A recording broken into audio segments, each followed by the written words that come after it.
I grew up in the countryside and my father was a farmer. As a child, I was interested in growing and I early understood how the growing process works. Hydroponic is a very good way of growing your plants because it's so easy.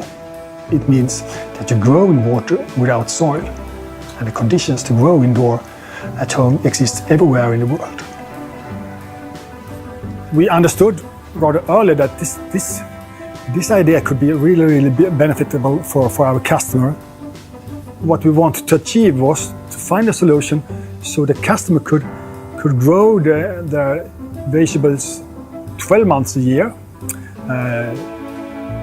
Doesn't matter if you live in the northern part of Sweden in wintertime, or you live in Singapore or in China or North America. You have only water and the only thing you add to it is to add the fertilizer.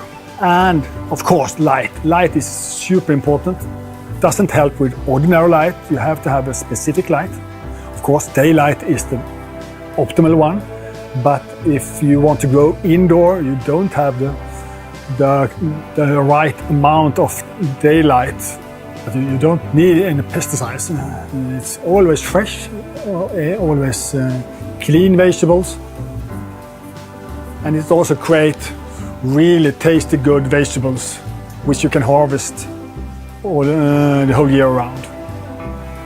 And of course, with the kids, follow the process from the seed to the seedling, and you can see how it grows, and you get a much better understanding how it works in the nature.